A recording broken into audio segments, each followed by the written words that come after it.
Hey guys, welcome back. In this session, we are going to continue with our series on Macmillan book. Today we will practice questions based on Module D. Okay, in this particular subject, AFM, so far we have covered Module A, B, and C. So today we are going to discuss questions based on Module D, which is our final module. Okay, अपने पिछले 3 sessions के अंदर हमने Macmillan book के अंदर जितने भी unit wise आपके क्वेश्चंस दिए थे वो सारे आपके डिस्कस किए हैं। तो आज का सेशन जो कि फाइनल सेशन होगा इस पर्टिकुलर सीरीज के ऊपर, एंड जहां पे हम लोग मॉड्यूल डी जिसमें ये सारे टॉपिक्स आपको देखने के लिए मिलेंगे, तो इन सबको इनके ऊपर जो मैकमिलन बुक के अंदर जो क्वेश्चंस दिए गए हैं उन सबको आपका प्रैक्टिस करने वाले हैं। So let's have a quick look about the topics which are generally part of module D. One thing interesting about Module D is this is generally part of the revised syllabus of IIBF. So AFM के अंदर जो change आपका हुआ था उसमें Module D जिसमें taxation को आपका इन्वॉल्व किया गया, and if you talk about the May examinations, so they ask number of questions based on taxation. तो इस बार भी there is a high probability कि they'll definitely ask question based on taxation. Okay, तो थोड़ा सा ध्यान रखिएगा. So taxation and income tax and we have TDS, tax deduction at source, deferred tax. Then we have GST, goods and service tax.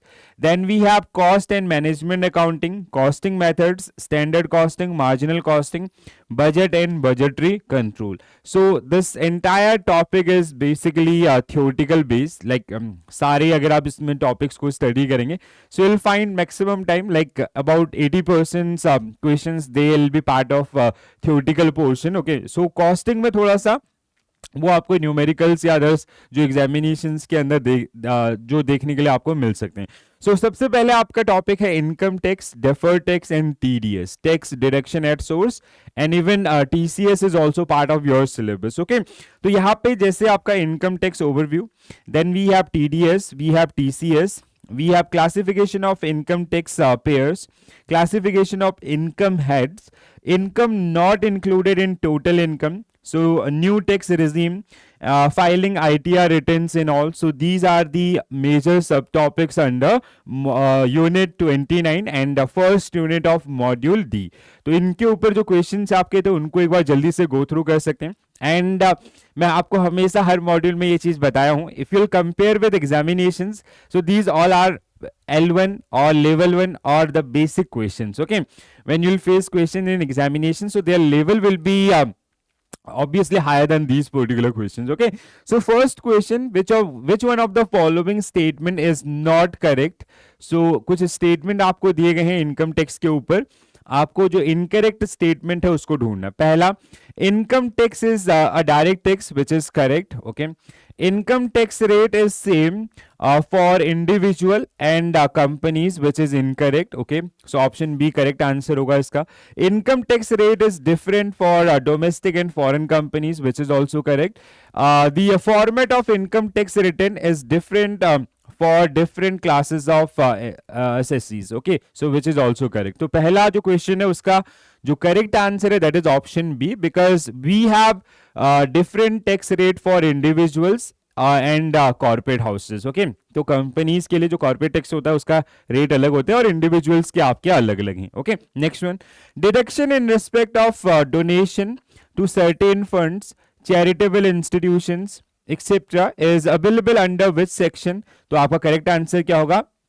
Section 80G, because 80C which is something related to, जैसे जो हमें life insurance premium पे या others 1.5 lakh rupees तक का जो dividend मिलता है, ठीक है, सो that is only part of 80C. 80D आपका, जिसमें बेसिकली अगर हम लोग बात करें जो हेल्थ इंश्योरेंस हम लोग कराते हैं तो उसके जो रिवेट्स हैं, एंड 80U इट इज यहाँ पे जो बेनिफिट्स हैं that generally goes to person with disability. Okay, so जो आपके विकलांग व्यक्ति होते हैं उनको जो डिडक्शंस मिलते हैं वो इसमें आपका. So option A will be correct answer for this one. Next one, an individual get an option to choose between existing tax rate and new concessional tax rates under which section? So what will be a correct answer for this one? Section 115 BAC.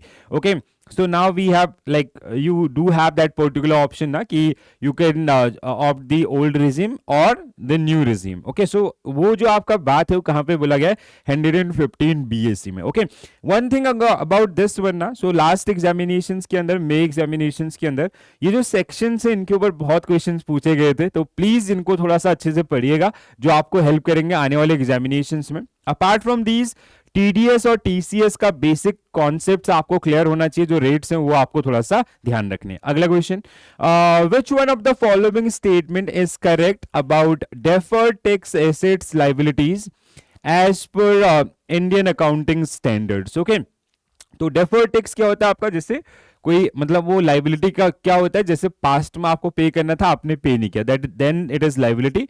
और आपका past में आपने advance पे कर दिया, extra पे कर दिया, ठीक है, that is your assets. Okay, that is generally part of your non current liabilities और non current assets. Okay, so deferred tax asset should classified under current assets. No, जैसे मैंने अभी आपको बताया it is part of non current asset. Okay, deferred tax liabilities are classified under no, it is again no. Deferred tax asset should not be classified in हाँ, so this is fine ना. अभी इन्होंने इसी का उल्टा statement यहाँ पे लिखा है, that means they are generally part of current non-current assets. So option C will be correct answer. Deferred tax liability. Okay, so अगला question, if the tax laws does not allow an item of expenditure, the disallowed amount will result in, so it will increase in current taxes. Okay, so option A will be correct answer. जैसे क्या होता है ना, suppose that अगर कोई company अपना capital structure में equity के थ्रू फंड्स रेज करती है, तो वहां पे उसको टैक्स बेनिफिट नहीं मिलेंगे, because you can't show that particular thing as a part of expenditure. If you raise funds through bonds and you are paying some interest on that particular bonds और debt, so you can show that particular part as of your expenditure. Okay, so अगर वो नहीं expenditure नहीं है, so it will increase your tax liability. Okay, so option A will be correct answer for this one. Next one, अगला जो topic है that is GST, goods and service tax. Okay, so goods and services tax, जिसमें आपका direct and indirect taxes को start किया गया है, differences between direct and indirect, then introduction of GST, advantage of GST, GST provision with respect to banks. So these are some major sub topics under this particular one. Let's practice question based on Macmillan book. So GST levied on which of the following transactions? So sale and transfer of goods and services, yes. Import of goods and services, yes. Lease of goods and services, yes. So सभी में आपका होता है. So what will be your correct answer? All of the above will be right answer for this particular one. Next one, which one of the following item are not in GST regime? ठीक है, so अगर आप जैसे GST की list देखेंगे, almost मतलब GST को हम लोग क्या बोलते हैं, one nation one tax, and it is something related to your indirect taxes. तो पहले बहुत सारे इनडायरेक्ट टैक्सेस होते थे, जैसे सर्विस टैक्स, वेट, या फिर आपका एक्साइज ड्यूटीज, ठीक है, ये सब आपके बहुत सारे अलग अलग थे. तो इनको क्लब करके आपका वन नेशन वन टैक्स आपका बनाया गया. अब ये जनरली बैंकिंग सर्विसेज पे आपने देखा होगा, इंश्योरेंस पे देखा होगा, ट्रांसपोर्ट सर्विसेज पे देखा होगा, but it is not applicable on alcohol for human consumption. Okay, so option A जहां पे एप्लीकेबल नहीं होता, बिकॉज जो जीएसटी का हाईएस्ट टैक्स स्लैब है दैट इज 28%, और यहाँ पे जो टैक्स रेट्स है ना that is that is higher than that particular the upper slab. ठीक है, सो 28% से ज्यादा ऑलरेडी हम लोग लगा रहे हैं. सो अगर हम लोग उनको 28 पे लेके आएंगे तो चीजें सस्ती हो जाएंगी, ज्यादा कंज्यूम करेंगे तो सोसाइटी के लिए आपका खराब होता है. So that's why that is not part of this particular one. Next question, under the system of GST the threshold limit is dash for northeastern state, Uttarakhand, Sikkim, Himachal Pradesh. These are generally categorized as a special state. Okay, so इनके लिए कितना है आपका 10 lakhs. For others it is 20 lakhs. So for these kind of these special state that is 10 lakhs. अगला, which one of the following statement is not correct? तो कौन सा incorrect statement है about GST? So GST is aimed at broadening the tax base and also better tax compliances, which is correct about GST. GST charge only on the component of value addition of each stage, which is also correct. GST has resulted in doing business more difficult? No, more difficult यहाँ पे लिखा है, अगर ऐसा होता तो हम उसको अप्लाई क्यों करते? So option C will be correct answer for this one. GST ensure that indirect tax rates and structure are uniform across the country, which is also correct. Fifth question, uh, which one of the following erstwhile tax have been replaced by GST? तो इनमें से कौन सा जो GST के द्वारा replace किया गया? तो ये नाम मैंने अभी लिए थे, sale tax, excise duties, service tax, all of the above. So option D will be correct answer for this particular one. Okay, let's move to the next question. And GST council के बारे में जरूर पढ़िएगा. GST council की जो latest meet है उसको भी थोड़ा ध्यान में रखिएगा, सो जहां से आपको क्वेश्चन देखने के लिए मिल सकते हैं. Okay, so next unit is cost and management accounting. तो अगला आपका 2-3 कॉस्ट, जैसे वो आपका कॉस्ट अकाउंटिंग है, मार्जिनल अकाउंट कॉस्टिंग है, ऐसे बजटिंग एंड कंट्रोल है, ये सारे यूनिट्स जो आपको देखने के लिए मिलेंगे. तो यहाँ पे आपका cost accounting, management accounting, difference between cost and management accounting, relationship of cost, financial and management accounting with the financial management. Okay, so first question, cost accountancy involved mainly because, okay, so पहला question आपका the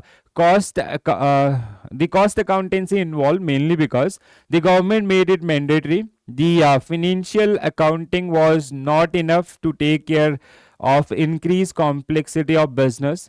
The shareholders demanded to implement it. No, the creditors of the companies. No, so ये भी आपके नहीं होंगे और इधर से भी नहीं होगा. So option B will be correct answer for this particular one. Like देखो क्या होता है ना, जैसे हम लोग कोई प्रोडक्ट आपका बनाते हैं, so let's say you are going to launch a new product, तो उस प्रोडक्ट से आपका कॉस्टिंग कितना होगा, ब्रेक इवन पॉइंट क्या होगा, या ऐसा जो पूरा एनालिसिस जो मैनेजर्स के द्वारा आपका किया जाता है. So this is also part of managerial accounting. Okay, तो यहाँ पे मैनेजर्स अपनी जो day to day decision making आपकी होती है उसके लिए इसको आपका यूज करते हैं. Okay, so option B will be correct answer. Cost and management accountancy provide information which is mainly use by, देखो अगले क्वेश्चन में हमारे पास आ गया managers in the organization. So this is generally part of managerial accounting. Okay, which one of the following can be a cost unit? So kilometre हो सकता है, then किलोलीटर्स हो सकता है, किलोग्राम हो सकता है, all of the above. So option D will be correct answer for this one. ठीक है, सो यूनिट होते हैं ना, जैसे आपका जैसे सेंटीमीटर, इंचेस हम लोग करते हैं, वैसे किसी भी चीज को नापने के लिए. तो कॉस्टिंग में हम लोग पर प्रोडक्ट कॉस्ट आपका जब निकालते हैं, per unit cost, so it can be in the form of kilometre, जैसे कंस्ट्रक्शन वाले प्रोजेक्ट में किलोलीटर्स आपके हो सकते हैं, जैसे कोई भी आपका रिफाइनरीज एंड ऑल ये सब आपके हैं, किलोग्राम भी आपका हो सकता है. Okay, financial planning is tool of, so it is tool of management accounting. Okay, so option C will be correct answer for this one. Financial planning is generally part of the managerial accounting. Next one, cost accounting standards have been issued by, so जो accounting standards हैं वो किसके द्वारा issue किया जाता है? आपका institute of chartered accountants of India. Cost accounting के संबंध में जो 24 आपके स्टैंडर्ड्स हैं, these are generally issued by institute of cost accounting of India. Okay, so option D will be correct answer for this particular one. Next one, costing methods. ये काफी important unit है, तो जहां से आपको क्वेश्चंस डेफिनेटली मिलेंगे break even points calculate करने के लिए, या फिर कॉस्ट, वॉल्यूम, प्रॉफिट एनालिसिस के ऊपर या अदर्स, जिसके ऊपर डेफिनेट न्यूमेरिकल्स आपको इन मॉड्यूल डी के अंदर जो जहां से देखने के लिए मिलते हैं. छोटे छोटे बिल्कुल फॉर्मूला ड्रिवन होते हैं, तो बिल्कुल भी घबराना नहीं है, थोड़ा सा प्रैक्टिस कीजिए, आपको हेल्प मिलेगी.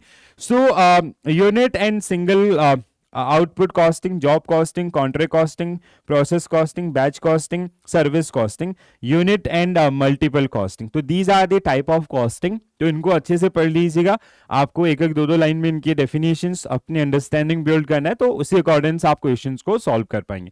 सो which one of the following is not a direct cost? तो इनमें से डायरेक्ट कॉस्ट नहीं, कौन सा नहीं है? Material cost, which is direct cost, non-manufacturing overhead. Okay, this is not direct cost. जैसे होते ना, जैसे सेल्समैन का खर्चा है या एडवर्टीजमेंट का खर्चा है प्रोडक्ट बनाने के बाद, ठीक है, जैसे हमने प्रोडक्ट बनाया, अब जैसे हम लोग जब सेल्समैन जो बेचने जा रहा है उसको सैलरी पे करें, सो that is not part of this manufacturing. वो आपका डायरेक्ट हेड का पार्ट नहीं होता, वो होता है नॉन मैन्युफैक्चरिंग ओवरहेड के अंदर. मैन्युफैक्चरिंग ओवरहेड होगा, लेबर कॉस्ट होगा. So option B is the correct answer. Which one of the following can utilize the process costing system. Process costing कहाँ पे होता है? जहाँ पे एक प्रोसेस खत्म होता है तो जो पहले प्रोसेस का एंड है वो दूसरे का स्टार्ट होता है, ठीक है। जैसे कोई आपका सॉरी, जैसे कोई सीमेंट मैन्युफैक्चरिंग कंपनी है या अदर्स, ऐसे जो भी आपको देखने के लिए मिलेंगे। तो इसमें जो पेट्रोलियम रिफाइनरी है, which is the best example of process costing. Okay, sorry. The escalation clause is normally part of. So next question आपका escalation clause is generally part of contract costing. Okay, next one, which one of the following is a cost unit? So cost unit कौन सा है आपका? Kilowatt हो सकता है, barrels हो सकता है, मेट्रिक टन हो सकता है, सो ऑल ऑफ दी अबव, ठीक है। सो वो डिपेंड करता है कौन से प्रोडक्ट टाइप में, तो उनके मेजरमेंट के लिए हम लोग इनको आपका यूज कर सकते हैं। Next question guys, next topic standard costing. So definition and meaning of standard costing, advantage of standard costing. Standard costing क्या होता है? जैसे हम लोग कोई भी प्रोडक्ट लॉन्च करते हैं तो उसके बारे में जो एस्टिमेशंस, जो स्टैंडर्ड्स हम लोग आपका सेट करते हैं कि like to produce 1 unit, so we will our expenditure will this much. Okay, तो जहाँ पे पूरे प्रोसेस का या अदर्स वो सारी चीजें हम लोग डिफाइन करते हैं। Application of standard costing, then we have various type of standard costing, component of standard costing, variance. Variance क्या हो गया आपका? The difference between actual and standard. Okay, suppose that आपने इस मार्कर के लिए कॉस्टिंग डिसाइड किया 50 rupees standard costing and actual was 55 rupees, so आपका वेरिएंस नेगेटिव में दिखा रहा है कितना? 5 rupees. So that is variance, differences between actual and standard. Okay, so accounting treatments or benchmarking and all these are generally part of this one. So let's practice question based on this particular unit. So fixed overhead expense can increase due to, so fixed overhead जो आपके होते हैं, ठीक है, so वो किसकी वजह से आपका बढ़ सकते हैं? increase in activity level, increase in salary of supervisor, okay, this is perfect, suitable so far.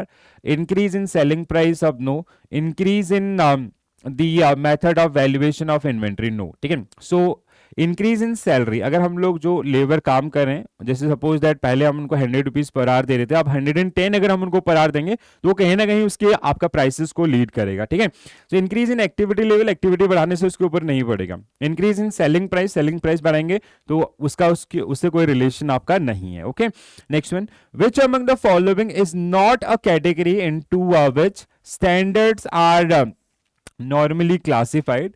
So there is no SS category which is called a fixed standard, ठीक है। So option A ही इसका correct answer है। जब आप standard costing को पढ़ेंगे तो वहां पे आपको ये मिलेंगे, ठीक है। सो बेसिक स्टैंडर्ड मिलेंगे, आइडियल मिलेंगे और करेंटली अटेनेबल स्टैंडर्ड्स आपका मिलेंगे। Variance in material cost due to, variances कैसे आ सकते हैं? जैसे इसका मटेरियल कॉस्ट था 50, एक्चुअल आपका आ गया 55, ये 5 रुपए का जो इंक्रीमेंट हुआ, दैट इन जो डिफरेंस आया, दैट इज कॉल्ड वेरिएंस। ये किसकी वजह से आ सकता है? Variance in price of the material. हो सकता है कि हमने सपोज दैट हमने 100 रुपए किलो समझा था प्लास्टिक, प्लास्टिक 110 रुपए किलो मिला, ठीक है। Variance in quantity of material, हम लोग सोच रहे थे एक मार्कर को बनाने में 10 ग्राम लगेगा, लग गया आपका 12 ग्राम, ठीक है, 12 ग्राम्स। थेफ्ट आपका हो सकता है, हमारे सामान की चोरी हो गई। So all of the above. So what will be a correct answer for this one? Option D will be right answer for this particular one. Next one, which one of the following is not a probable cause of labor efficiency variance? So labor efficiency variance के लिए कौन सा probable cost नहीं है, cause नहीं है? Inferior quality of material used in production, it can be. Poor maintenance of machinery, it can be.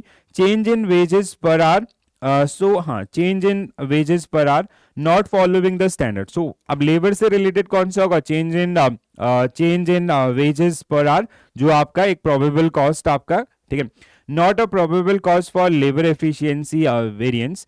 सो देखो, अगर आप क्या होगा, अगर आप इसको, ठीक है, अगर इसको हम लोग चेंज करेंगे तो दैट कैन बी आपका जो इस तरीके से इफेक्ट आपका डाल सकते हैं, ठीक है। So which one of the following is not a probable cause of labour efficiency? So labour की एफिशिएंसी आपका इसके ऊपर डिपेंड करता है, इसके ऊपर प्राइसेस आपका, that is the secondary thing. Okay, so next one, the important points in setting up the cost standard include. So cost standard जब हम लोग सेट करते हैं, जैसे हमने 50 रुपीज इसका सेट किया तो उसके पीछे कुछ लॉजिक आपका लगाया होगा, जैसे benchmark to be use as ascertaining the standards, ये हो सकता है. Peculiar operational aspect of the organization, कैसे हम लोग 50 रुपीज में उसको बनाएंगे, वो भी आपका. Proper identification of cost entry. So all of the above will be correct answer for this particular one. Let's move to the next unit guys. So unit 34, marginal costing. Okay, so marginal costing, introduction and feature of marginal costing, advantage, limitations and disadvantages, cost volume profit analysis. This is one of the most important one. Break even analysis, again this is very very important one. Okay, ये मैं आपको लिख देता हूँ, ये आपको definitely help करेंगे. Application of break even analysis which comes under this one. Profit volume ratio and its significance, this is also important one. Margin of safety बहुत बार पूछा जाता है, ठीक है, हाफ मार्क्स या 1 मार्क्स का क्वेश्चन, ठीक है. एंड ऑब्जर्वेशन कॉस्ट जो आपको टेस्ट किया जा सकता है. तो ये जो एरिया है ना, this is very very important one under this one. Okay, question, which one of the following is not a same as marginal costing. So marginal costing की तरह आपका नहीं है डायरेक्ट कॉस्ट, ठीक है. Then we have absorption cost, variable cost, differential cost. That is, direct cost is not part of this one, I guess. Okay, so I'm little bit doubtful. You can cross check this one. PV ratio, price volume ratio. Price to variable asset cost, variable cost ratio is a ratio of. So price और variable cost से हम लोग क्या निकालते हैं. So suppose that selling price of this marker is 100 rupees and variable cost per marker is suppose that 50 rupees. So 100 minus 50, that amount is generally, the difference is generally known as contribution. That contribution is toward fixed asset. So option A will be correct answer for this particular one. Which one of the following statement is not correct regarding break-even analysis? So again, very important one. Of financing, bank prefer to finance a project with low break-even points, which is true. If fixed costs are increased, the break-even point will also increase. This is also correct. Contribution in the difference between the sale price and the variable cost of a unit operating below break-even level always means that it is incurring cash profits, not losses. Okay, हाँ, so ये आपका जो गलत दिया है, it should be profit. Okay, तो इससे हमें क्या होगा, profit होगा. देखो उन्होंने स्टेटमेंट क्या, a unit operating below break even level. Okay, always means it will, जैसे हमारा ब्रेक इवन पॉइंट है 100 रुपये जिस पे हमें इसको बनाना है. अगर हम इसको 100 रुपये पे अगर हम इसको बेचेंगे, नो प्रॉफिट नो लॉस का सिचुएशन होगा, ठीक है. अगर हम इसको 95 पे बेच दें, ठीक है, नहीं सारी कॉस्ट आपका 95 हो जाए, तो 5 रुपये का आपका मतलब आपका ब्रेक इवन 5 रुपये से नीचे आ जाएगा, मतलब 95 से ही आपको प्रॉफिट होना शुरू हो जाएगा. So this remainings are fine, ठीक है. इनकरेक्ट स्टेटमेंट आपका कौन सा, ऑप्शन डी आपका. Next one, margin of safety take into account which of the following. So margin of safety, estimated sales and break even sales. So option C will be correct answer for this particular one. And absorption costing, only the okay, so absorption costing के ऊपर only the variable cost are taken into no, only the fixed no. Both the cost, basically only the variable cost no, both the variable cost and the proportion of fixed cost are taken as the cost of unit of the product. So option D will be correct answer for this particular one. Okay, so ये जो costing वाला unit है ना, again I'll suggest कि please go through these particular areas.